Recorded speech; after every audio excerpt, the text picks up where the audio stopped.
कुछ कहना चाह रहे थे। हाँ, यस सर। सर सबसे पहले मैं संजय जी जिन्होंने कम्युनिज्म के बारे में कुछ बोला था उस पर मैं थोड़ी असहमति जताना चाहूँगा। फिर उसके बाद सर मैं अफगानिस्तान पर एक प्रश्न पे आऊँगा। हाँ सर सबसे पहले मैं इस बात से बिल्कुल सहमत हूँ कि इंडिया और इजराइल फॉर एग्जांपल एक सिविलाइजेशनल स्टेट हैं, सांस्कृतिक राष्ट्र हैं और उनके लिए कम्युनिज्म बिल्कुल मायने ही नहीं रखता और कम्युनिज्म होना भी नहीं चाहिए इन देशों में।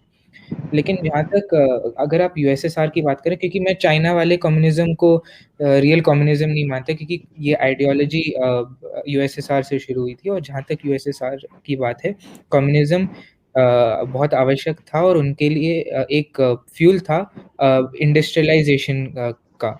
और कम्युनिज्म के वजह से वहाँ पर रैपिड इंडस्ट्रियलाइजेशन हुआ और पूंजीपतियों का जो काम है या जो कार्य है, जो ब्रिटिश इंडिया से शुरुआत हुआ और इसलिए भगत सिंह और बाकी जो क्रांतिकारी थे उन्होंने मार्क्सिज्म और सोशलिज्म के आइडियाज़ को समर्थन दिया था।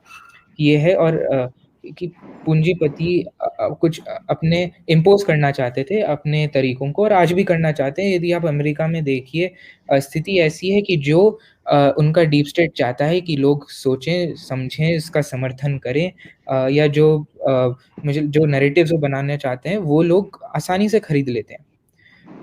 यदि आप देखिए क्यूबा की भी बात कीजिए, फिडेल कास्ट्रो कभी माओ वाले कम्युनिज़्म को एडवोकेट नहीं करते थे, वे स्टालिन वाले कम्युनिज़्म को करते थे और क्यूबा में फिर भी और आज भी देखिए क्यूबा में लोगों के पास जितने फ्रीडम गवर्नमेंट दे सकती है उतने फ्रीडम है, लेकिन अमेरिकन सैंक्शंस के वजह से ज़्यादा कुछ वे कर नहीं सकते पिछले 60 साल से हैं।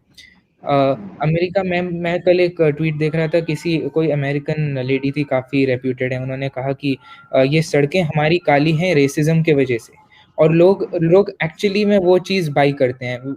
ये जो वोक आइडियोलॉजी है ये लोग काफ़ी बाय करते हैं। तो मुझे लगता है कि कम्युनिज़्म को उस लेंस से ना देखा जाए, लेकिन कम्युनिज़्म के साथ एक इश्यू ये है कि उसको समय के साथ-साथ उसमें परिवर्तन होना आवश्यक है, वरना communism as an ideology dead हो जाएगा, जैसे वो 91 वो में जो हुआ था, जिसकी वजह से रजा बंद हुआ। डिमोनेटाइजेशन हो गया, वो दोबारा से उसमें बाहर हटा दो। जी सर। सर फिर मैं अफ़गानिस्तान पर आना चाहूँगा। ओके ओके, सॉरी बीच में कोई एक इम्पोर्टेंट कॉल आ गई थी किसी की, तो जी मैं सर। उसको देख रहा था। हाँ, अब जी सर, तुम्हारा सर मैं क्वेश्चन क्या है? अफ़गानिस्तान। हाँ सर। तुम्हारा सर अफगानिस्तान में क्वेश्चन दो। सर सबसे पहले एक मेरा विचार है, फिर क्वेश्चन पे आऊँगा। सर अफ़गानिस्तान पे क्योंकि काफ़ी बातचीत हो रही है कल से, जब से पाकिस्तानी एयरफ़ोर्स ने ये बोला है कि हम अफ़गान एयरफ़ोर्स पर हमला कर देंगे कि अगर उन्होंने तालिबान को पर अटैक करने की कोशिश की। अफ़गानिस्तान के वाइस प्रेसिडेंट ने ये बात कही थी। तो सर मुझे लगता है कि इस लेंस से ना देखा जाए कि पाकिस्तान और तालिबान का तो अब तो गठजोड़ है, अब तो बंधन बन गया है वहाँ पर, क्योंकि तहरीक-ए-तालिबान पाकिस्तान का अभी भी टीटीपी का अग्रेशन चल रहा है पाकिस्तान के अंदर खैबर पख्तूनख्वा एरिया में। तो जहाँ तक मुझे लग रहा है कि पाकिस्तान के पास और कोई ऑप्शन है नहीं।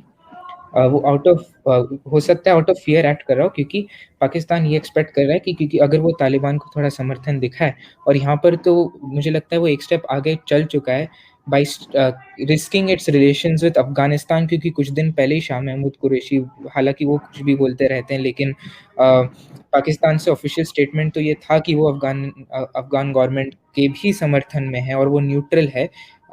लेकिन यहाँ पर मुझे लगता है कि पाकिस्तान ये सोच रहा है कि अगर हम तालिबान को अपना ओपन सपोर्ट दिखाएँ, तो शायद टीटीपी अपने अटैक्स थोड़े सॉफ्टन कर दें और पाकिस्तान की तरफ देखें, क्योंकि पाकिस्तान एक्चुअली में ये सोच रहा होगा कि अगर वो इस साइड वाले बॉर्डर में खैबर पख्तूनख्वा पर एंगेज हुए, तो फिर उनका इंडिया के साथ बॉर्डर वीकन हो जाएगा। तो शायद ये फ़ियर है उनको और इसके वजह से वे इस तरीके से एक्ट कर रहे हैं। लेकिन एक चीज़ ये समझनी ज़रूरी है कि पाकिस्तान कहता है हम न्यूट्रल है और वेस्टर्न मीडिया उसको बाय भी कर लेती है। पाकिस्तान हाँ कोई कॉन्सिक्वेंसेस देखो, फेस नहीं करता है। तो सर बेसिकली क्या चीज़ है? आशुतोष इसमें बात ये है कि जो वेस्टर्न मीडिया जो भी कहो वो चाइनीज कंट्रोल भी है। पाकिस्तान यस। का मैं मानता हूँ काफी इन्फ्लुएंस है, उसके अंदर वेस्टर्न कंट्रीज का अपना इन्फ्लुएंस भी खत्म हो गया। आप चाहे अपने वाशिंगटन पोस्ट ले लो, चाहे न्यूयॉर्क टाइम्स ले लो। अब दूसरी बात ये आती है कि पाकिस्तान के पास जब यहाँ पे गवर्नमेंट थी तो पाकिस्तान बहुत ज्यादा डिस्टर्ब था, तालिबान को सपोर्ट कौन कर रहा है, क्या किसका बॉर्डर लगता है, ईरान तो सपोर्ट नहीं कर रहा, रशिया सपोर्ट नहीं कर रहा, रशियन रिपब्लिक नहीं कर रहे, तो जो तालिबान को सपोर्ट करता है एक ही कंट्री वो है पाकिस्तान। एक ये वर्ड को समझना चाहिए, मुझे नहीं समझ में आता कि वर्ड को ये बात समझ नहीं आती। दूसरी बात क्या है कि पाकिस्तान को लगता है कि तालिबान उसके साथ मिल जाएगा तो बहुत स्ट्रांग बन जाएगा, और उसका एक जो इसका पर्पस है, वो पर्पस है कि वो अपनी उस पावर यूज करेगा इंडिया के खिलाफ। उसको ये लगता है कि तालिबान से मिलके वो इंडिया को एक तरीके से हरास कर सकता है, डिफीट कर सकता है, जो उसकी बहुत बड़ी गलत है। यहाँ पे कोई अपना गुजरात की गवर्नमेंट नहीं है, मनमोहन सिंह की गवर्नमेंट नहीं है, गवर्नमेंट है मोदी की। जैसे इंदिरा गांधी की गवर्नमेंट थी, स्ट्रांग थी, वैसे मोदी की गवर्नमेंट है जो किसी चीज पे ऐसी चीजों को एक्सेप्ट नहीं करेगी। तो इनका एक जो पर्पस है तालिबान को खुश करने का, तो ये लगता है कि शायद इनको लगता है कि हमारा कोई दोस्त मिला जो हमारे साथ खड़ा होगा और हमें सपोर्ट मिलेगी, मिलिटेंट्स हमारे साथ हो जाएंगे। तो ये देखते हैं कि पाकिस्तान का जो ये एक गलत फहमी है शायद बहुत जल्दी दूर भी हो जाएगी। लेकिन दूसरी तरफ जहां तक वेस्टर्न कंट्रीज है, क्या उनको समझ नहीं आता, क्या अमेरिका को समझ नहीं आता, अमेरिका का इतना सारा नुकसान किया है इतने सालों तक और अमेरिका इसको पैसे देता रहा। क्या अमेरिका यहाँ पे पाकिस्तान में बेस बनाना चाहता, पाकिस्तान ने मना कर दिया? क्या अमेरिका को अब जो है यहाँ पे तालिबान से प्यार हो गया? अमेरिका ने इतने पैसे खर्च किए तालिबान से के साथ लड़ने के लिए, 946 बिलियन डॉलर खर्च किए, तो अब वो कहाँ चला गया? उसका क्या इंटरेस्ट है? एक दूसरी बात है कि अमेरिका एक कंफ्यूज कंट्री है, पाकिस्तान तो कंफ्यूज है ही इमरान खान की वजह से और नेचुरली बात है शाह महमूद कुरैशी की वजह से। तो दूसरी तरफ जहां तक अमेरिका की बात करें वो भी कंफ्यूज है, लेकिन मुझे लगता है कि अगले कुछ दिनों में काफी पिक्चर क्लियर हो जाएगी कि कौन किसके साथ है, कौन क्या कर रहा है।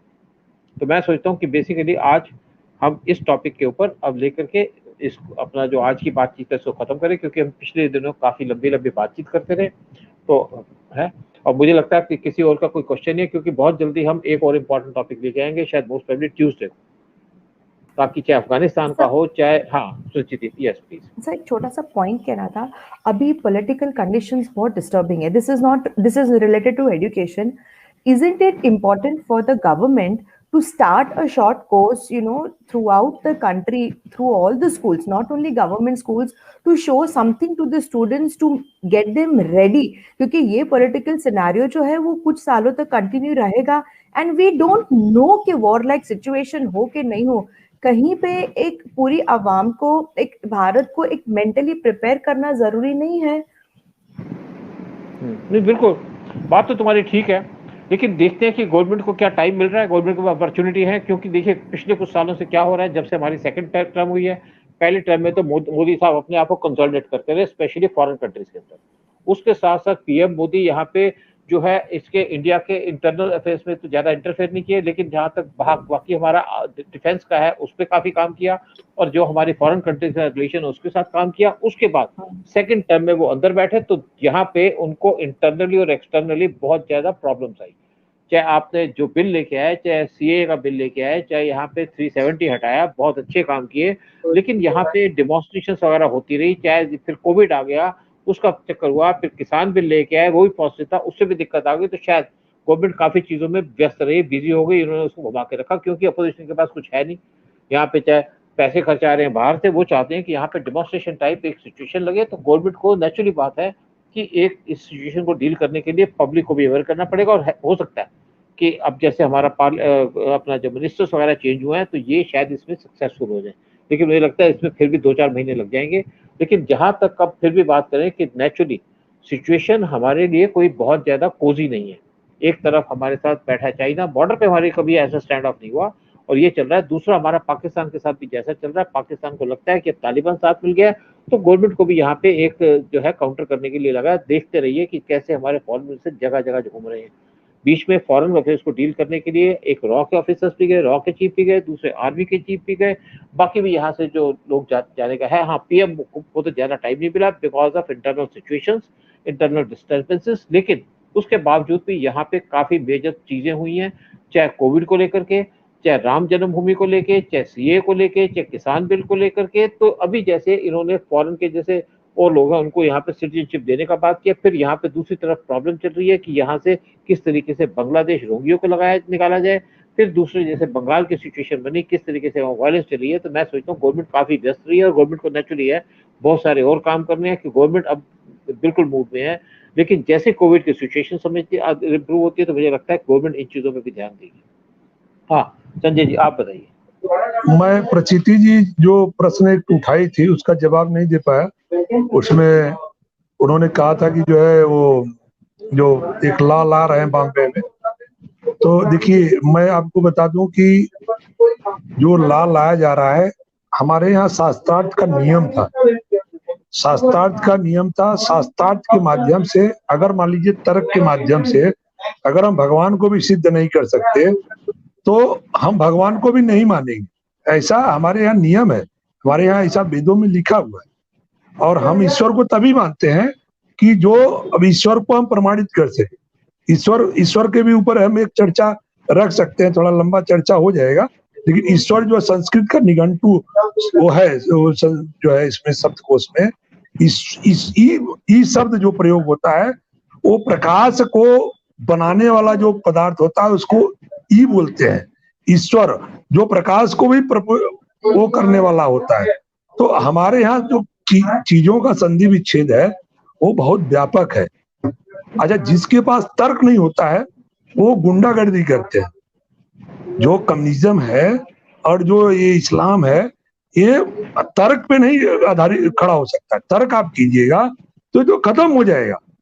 गुंडा टैक्स लेने का प्रथा कब से प्रारंभ हुआ, इसका इतिहास आप देखिएगा तो इसके कभी गुंडा टैक्स लिया नहीं जाता था। गुंडा टैक्स लेने का प्रथा जो है जब मदीना को जीत लिया गया तो 627 में जब खैबर में जब एडवांस हुए जो है वहां भी यहूदी लोग थे, तो वहां से जो है धीमी एक सिस्टम हुआ, भाई जजिया तो या तो इस्लाम कबूल करो या तो फिर लड़ाई करो।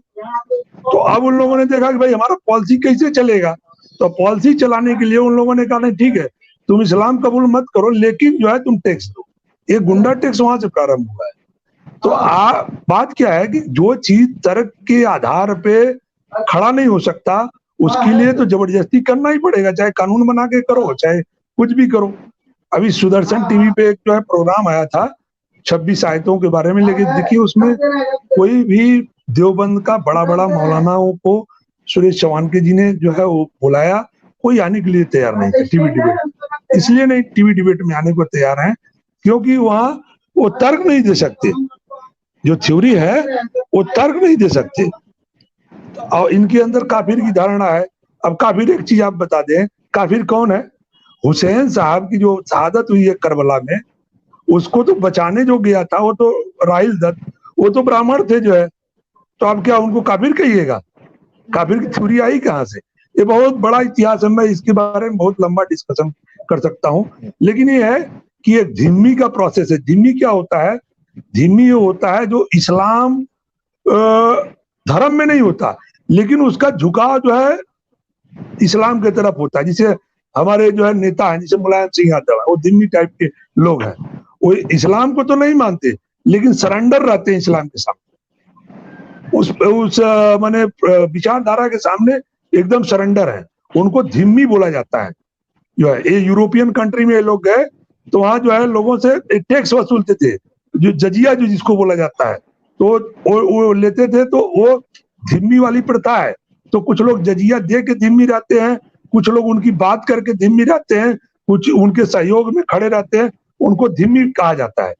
इस पे किताब एक राइटर ने लिखा है, इस पे आप जाइएगा www.politicalislam.in पे, तो आप इसके बारे में बढ़िया से इसके बारे में विवेचना कर सकती है। तो इसलिए उनको लाना है, उस प्रकार से वो लाते हैं क्योंकि उनके पास कोई तर्क नहीं है। कम्युनिज्म का भी यही है, कम्युनिज्म के पास कोई तर्क नहीं है, कोई उनके पास वो नहीं विचारधारा नहीं है, वो केवल जो है गुंडागर्दी पे ही टिका हुआ है। कम्युनिज्म जहां भी है, आप नॉर्थ कोरिया में ले लीजिए, कौन सी विचारधारा है? वो तो गुंडागर्दी पे ही टिका हुआ है। आप पूरे विश्व में एक ही ऐसी विचारधारा है, भारतीय संस्कृति जो है वो जो है केवल तर्क पे टिकी हुई है, और सारी सभ्यताएं तो मिट गई और तो कोई सभ्यता रह नहीं गई। मात्र एक सभ्यता है अभी भी मिटने के कगार पे है, जो है यहाँ के जो नेता हैं, चाहे जो भी नेता हो। मैं नहीं कहता हूँ कि जो है मतलब अभी आ गए तो मतलब ठीक हो गया और पहले वाले खराब थे, ऐसा नहीं है। क्योंकि झुकाव ज्यादा नहीं है तो थोड़ा बहुत तो है ही जो है, लेकिन झुकाव है। सब लोग कहते हैं भाई क्या है, इसके सामने हाथ जोड़ के खड़े रहते हैं इसका शिकायत मत करो, उसका शिकायत मत करो। अरे भाई तर्क के आधार पे आओ ना, शिकायत हम नहीं करेंगे आपके, आप तो तर्क दो। आज तक जो है गुलामी प्रथा 1962 तक अरब कंट्री में थी, जो है 1962 तक, और आज भी गुलामी को इन लोगों ने कोई उसके बारे में फतवा नहीं दिया है कि गुलामी जो है हराम है। तो आज भी अगर मान लीजिए इस देश को अगर कब्जा कर लेते हैं लोग, तो आपको हमको गुलामी बनाएंगे, गुलाम ही रहना पड़ेगा हमको आपको। तो ये तो कोई इनके पास विचारधारा नहीं है, कोई वो नहीं है। पूरा प्रोसेस जो है इनका जो है पॉलिटिकल इस्लाम जो है गुंडागर्दी पे ही टिका हुआ है, कम्युनिज्म भी गुंडागर्दी पे ही टिका हुआ है। इसको हम लोगों को समझना चाहिए। संजय जी, आपकी तो खैर नॉलेज इसमें बहुत वास्ट है, इसके ऊपर और भी कोई बात करेंगे। लेकिन दूसरी तरफ ये है कि जहां तक इंडिया के मुस्लिम्स है, इनका झुकाव पाकिस्तान की तरफ है, और जहां तक पाकिस्तान की बात है, मैं सोचता हूँ कि पाकिस्तान के दिन अब पूरे होने को आ रहे हैं।